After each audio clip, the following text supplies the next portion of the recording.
بسم اللہ الرحمن الرحیم. تو میں یہ بتا رہا تھا آپ کو کہ لازمی نہیں ہے کہ جب دو چیزوں کے بیچ واسطہ نہ ہو تو ایک کی نفی سے دوسرے کا ثبوت لازمی نہیں ہے. ٹھیک ہے نا. اور واسطہ ہو تو واسطہ نہ ہو تو ایک کی نفی سے دوسرے کا ثبوت لازمی ہے. انسان اور غیر انسان میں واسطہ نہیں ہے. انسان نہیں ہے تو انسان کی نفی کرے تو غیر انسان کی نفی کرے تو انسان، جیسے نقیضین ہوتی ہیں. ٹھیک ہے نا. لیکن جن کے بیچ واسطہ ہو تو ایک کی نفی سے دوسرے کا ثبوت لازم نہیں آتا. تو یہ نادانی کیا ہے. ہمارے اکابر نے، ہمارے علماء نے، مشائخ نے یہ فرمایا کہ صفت عیب نہیں ہے، خطا اجتہادی. ان حضرات نے سمجھا کہ صفت عیب نہیں ہے تو اس کا مطلب ہے صفت مدح ہے. وہ مولوی صاحب نے پوری کتاب لکھ دی، اس کے اندر ثابت کیا ہی نہیں. اس کا نام یہ لکھا، بھائی نام یہ رکھا کہ بھئی یہ صفت عیب نہیں ہے اور صفت مدح ہے. خطا اجتہادی صفت مدح ہے. یہ کتاب کا اس قسم کا نام رکھ دیا. پوری کتاب میں یہ بات ثابت نہیں کی، ایک دلیل پیش نہیں کی اس کی صفت مدح ہونے پر. میں نے اس پوری کتاب کو مطالعہ کی، اس لیے کہ ہو سکتا ہے کہیں پہ انہوں نے کوئی دلیل پیش کی ہو. انہوں نے بات ہی نہیں کی. دعویٰ دیکھیں، نام کی صورت میں انہوں نے دعویٰ کیا کہ صفت مدح ہے اور بات اس کے اندر ایک بھی نہیں کی، ایک دلیل بھی پیش نہیں کی. بات ہے ہی ذہن میں. تو بہرحال میں آپ کو یہ بتا رہا تھا، اختصار صفت مدح ہے. اختصار کے لیے ضروری نہیں کہ صفت عیب ہو، صفت ذم ہو. ٹھیک ہو گیا. وہ قلت مبانی قلت معانی ہے. اختصار قلت مبانی کثرت معانی ہے. اور اس میں شک نہیں ہے. یہ جو العقائد کتاب کا جو نام ہے وہ ہے العقائد. اس کو العقائد النصفیہ بھی کہا جاتا ہے. نام ہے العقائد، اس کو العقائد النصفیہ بھی کہا جاتا ہے. وہ نسبت جناب عمر بن محمد نصفی رحمہ اللہ تعالیٰ کی جانب، اس لیے العقائد النصفیہ کہہ دیا جاتا ہے. ورنہ کتاب کا نام ہے العقائد. ٹھیک ہے نا. مختصر ہے اور انتہائی جامع کتاب ہے. بات ہے ہی ذہن میں مانا کریں. اور بے شک وہ مختصر جس کا نام ہے العقائد، امام کی، یہ امام فعال مفعول کے معنی میں ہے. جیسے لباس ہے نا، ملبوس کے معنی میں ہے. ٹھیک ہے نا. تو امام جو ہے فعال ہے، مفعول کے معنی میں ہے. اس میں تذکیر و تانیث برابر ہے. اور بعض نے یہ بھی کہا کہ جو ہے نا جمع کے لیے بھی امام استعمال ہو سکتا ہے. ٹھیک ہے نا. یہ بصیغہ واحد، یہ ایک ہی صیغہ کے مذکر مؤنث دونوں کے لیے استعمال ہوتا ہے. اور جمع کے لیے بھی کیسے وجعلنا للمتقین اماما، وجعلنا للمتقین اماما. تو اب امامہ کے اصل میں ہونا تو یہ وجعلنا للمتقین ائمۃ، لیکن امام کے وہ جمع کے لیے استعمال ہو سکتے ہیں. بعض کی رائے یہ ہے. تو بہرحال امام سے مراد ہے مقتدا، پیشوا. بات سمجھی. لیکن یہاں پر جو امامت ہے وہ معروف امامت جو نماز کی وہ مراد نہیں، بلکہ فن میں امامت مراد ہے، فن میں مقتدا ہے. ٹھیک ہو گیا. اس کے بعد کہا الہمام. الہمام وہ شخص ہے جو عظیم الہمت ہو. الہمام کون سا شخص ہے؟ عظیم الہمت، بڑے حوصلے والا، بڑی ہمت والا. توجہ ہے. یہ بھی کہا گیا ہے کہ ہمام کے معنی ہے ملک عظیم. امام کے معنی کیا ہے؟ ملک عظیم، بڑا بادشاہ. تو پھر ایسے عالم کو، بات پہ توجہ رکھنا، ایسے عالم کو ہمام کہا جاتا ہے کہ جس کی بات علماء بھی مانے، یعنی اس کی حیثیت علماء کے بیچ، دروازہ کھول دے، اس کی حیثیت علماء کے بیچ کون سی ہو؟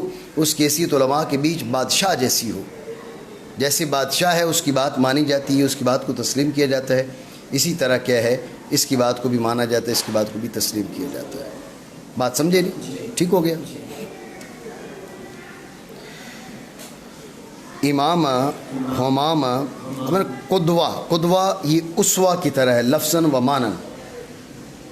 مقتدا، قدوہ اسوہ کی طرح ہے، لفظاً و معنی مقتدا. ٹھیک ہے نا. مقتدا علماء اسلام کا، وہ ادھر دیکھیں نا ہمام کہا تھا، ادھر کا قدوہ تو علماء الاسلام. علماء اسلام کے مقتدا صرف اہل اسلام کے نہیں، علماء اسلام کے پیشوا، علماء کے پیشوا ہیں. یہ آپ کی جلالت علمی کی طرف اشارہ ہے. سمجھے؟ نجم الملت والدین، اصل میں آپ کا لقب ہے نجم الدین. تو وہ اسی کے برائے مدح کیا کہا کہ نجم الملت والدین. ذہن میں رکھنا، ملت، دین، شرع، ناموس، ان سب میں اتحاد ذاتی اور فرق اعتباری ہے، ٹھیک ہے نا۔